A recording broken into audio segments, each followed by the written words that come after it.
Entendes o que estás lendo? O podcast que te leva através das páginas da Bíblia, livro por livro, capítulo por capítulo. Uma exposição bíblica emocionante. Aperte os cintos e embarque comigo nesta viagem.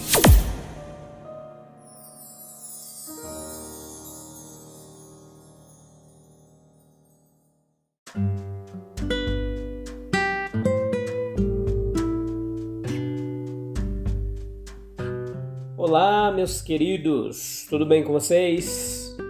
Tudo debaixo da paz, do cuidado, da proteção, do amor e da misericórdia do nosso Deus? Espero que sim, espero que esteja tudo bem com vocês. Obrigado pela audiência e pela paciência, estarem de volta aí para a gente estudar mais um pouquinho da Palavra de Deus junto. Eu sou o Fábio e esse é mais um episódio do nosso podcast Entendes o que estás lendo? Hoje Êxodo capítulo 2, parte 1, episódio 167, terceira temporada. Vamos lá. Hoje nós vamos falar bastante sobre o nascimento, a libertação e a educação lá na corte de Faraó, daquele que seria o futuro libertador de Israel, mais conhecido como Moisés, tirado das águas. Até em Hebreus 11, 23 fala bastante sobre a fé dos pais de Moisés, né? Como eles confiaram em Deus. Houve um decreto do rei que ameaçou a vida daquela criança e de várias outras, e é a mãe de Moisés quem tudo faz e ousa com coragem e determinação para a salvação do seu bebê, do seu filho. Tanto no Antigo quanto no Novo Testamento existe um relato de algo notável na aparência do bebê. Ele era muito diferente. Atos 7:20, Hebreus 11:23, né? E aqui em Êxodo também fala que a mãe da criança viu algo especial naquela criança, uma beleza. Essencialmente, no entanto, deve ter sido a fé, aquela mesma fé, essa mesma fé que sustenta os cristãos em suas provações, uma fé simples e forte em Deus, de que Ele seria o seu socorro nas dificuldades e protegeria e libertaria aquela criança. A fé, ela é realizada com obras. É por meio das obras que a nossa fé é aperfeiçoada. Fé e ação caminham juntos.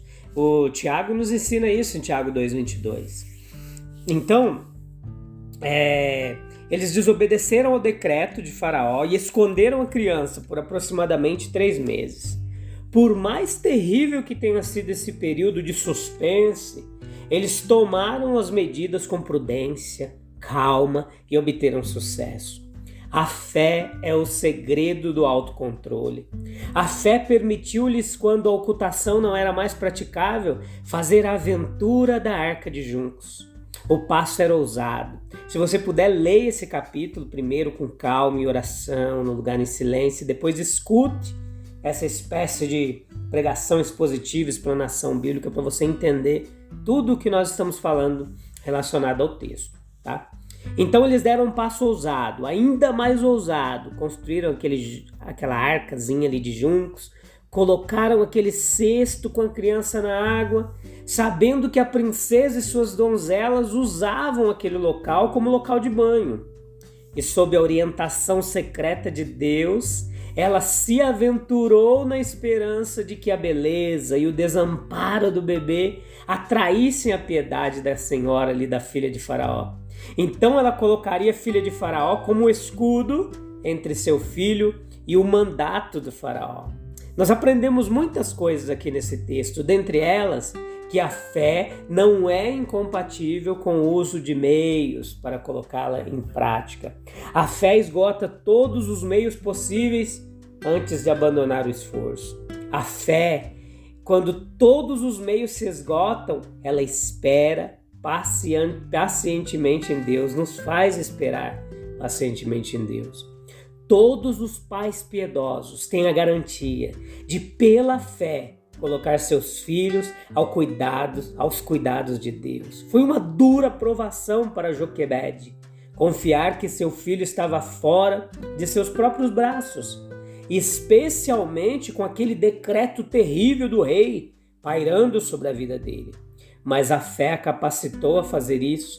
Ela acreditava que Deus guardaria a criança, faria dele o seu encargo, proveria para ele o necessário. E nessa fé, ela colocou a criança dentro da arca e a arca entre os juncos ali naquele rio. A pior provação de todas, quando os pais, em seu leito de morte, têm que se separar de seus filhos, deixando seus cuidados de estranhos. Imagina ela em vida ali. Muito difícil para nós, seres de carne e osso, mas Deus vive, Deus cuida e Deus provê. Ele vigiará a arca do pequenino, assim empurrado nas águas deste vasto mundo. A fé dos pais de Moisés teve a sua recompensa, quase enquanto eles ainda estavam orando, como com Daniel. Suas orações foram respondidas e a libertação foi concedida. Assim foi assegurada a Moisés proteção, uma educação no Palácio Real, uma experiência da vida na corte do Egito. Com que facilidade os planos dos iníquos podem se voltar contra eles próprios? Os planos do faraó foram frustrados pela sua própria filha. Seu decreto foi feito o meio de apresentar à sua própria corte o futuro libertador da raça que ele pretendia destruir. Que ironia, né? Deus pega os ímpios em sua própria rede, como escreveu o salmista. Como Deus frequentemente excede nossas expectativas nas libertações que Ele envia. Ele faz por nós muito mais do que pedimos ou pensamos. O máximo que os pais de Moisés ousaram orar foi, sem dúvida, que a vida da criança pudesse ser preservada, que naquele mesmo dia ele fosse devolvido à mãe, amamentado em seu seio, que ele deveria se tornar o filho da filha de Faraó, que ele cresceria, se tornaria grande, sábio e poderoso.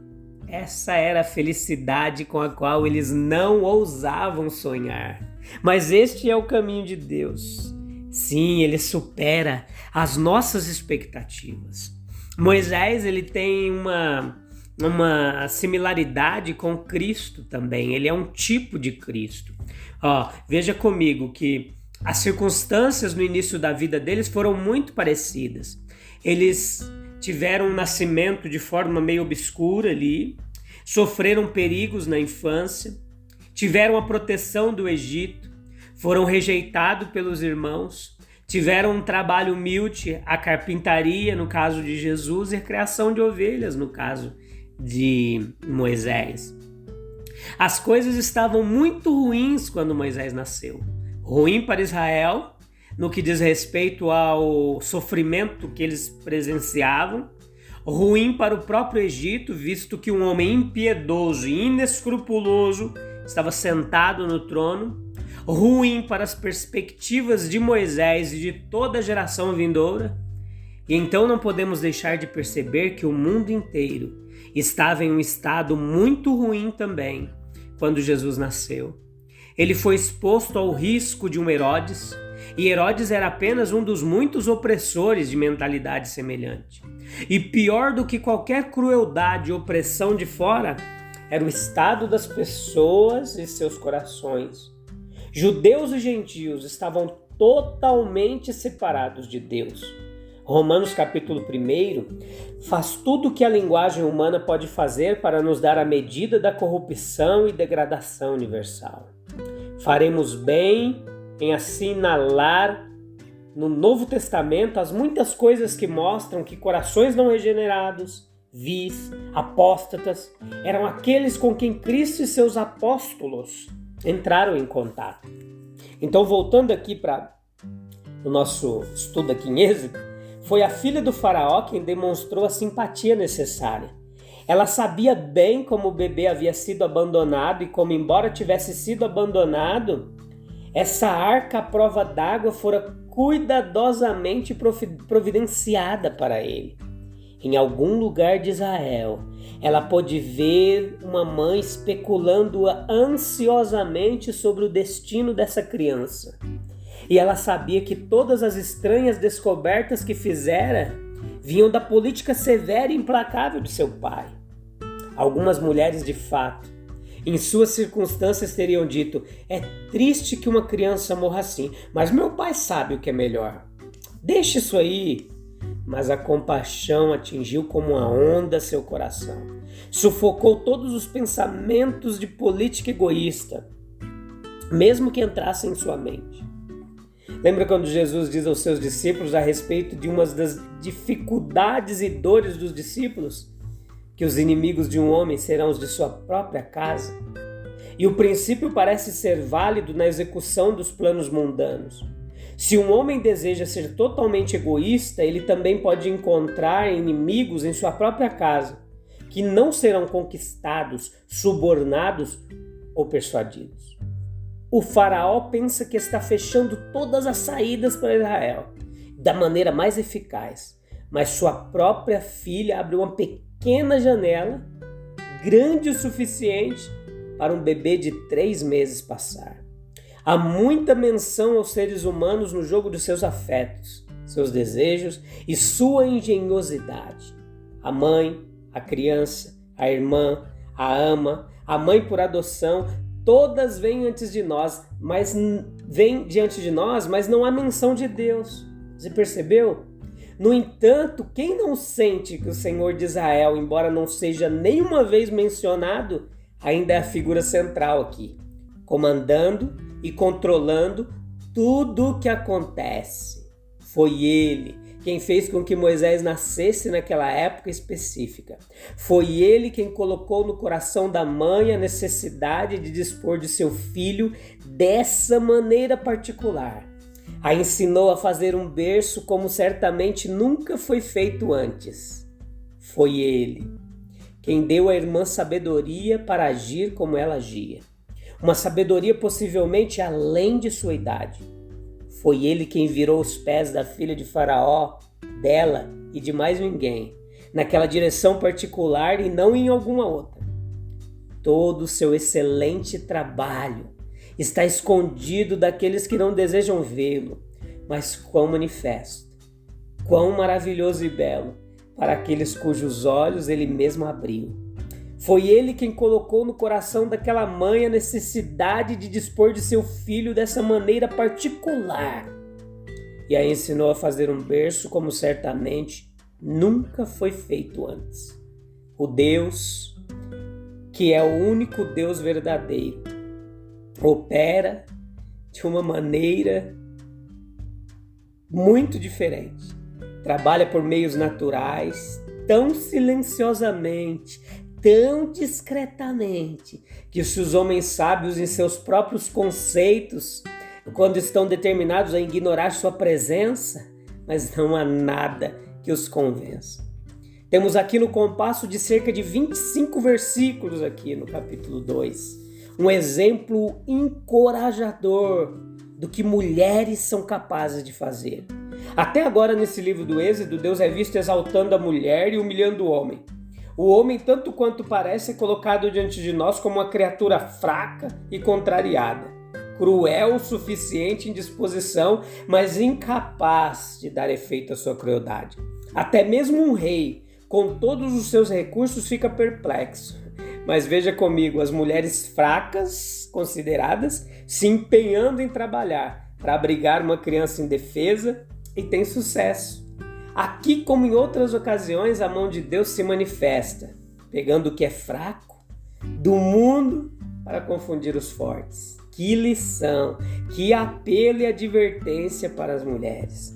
As mulheres cristãs, aquelas que são novas criaturas em Cristo Jesus, capazes de ter todo o amor, sabedoria e toda a graça espiritual que pertence à nova criatura, podem fazer uma obra para o mundo, comparada com a qual a obra dessas mulheres que nós vemos aqui teria sido considerado algo muito pequeno, de fato. Então, tanto as mulheres quanto homens aí na mão de Deus, nas mãos de Deus, são capazes de grandes realizações. Então não perca nenhum episódio, fica comigo aí, que no próximo episódio a gente vai continuar meditando mais nesse capítulo 2. Tem muita coisa legal para a gente aprender e aplicar nas nossas vidas, e aprender bastante da palavra de Deus, que para mim particularmente é algo muito legal. muito gostoso aprender a palavra de Deus. Deus abençoe, um abraço, até breve. Tchau, tchau.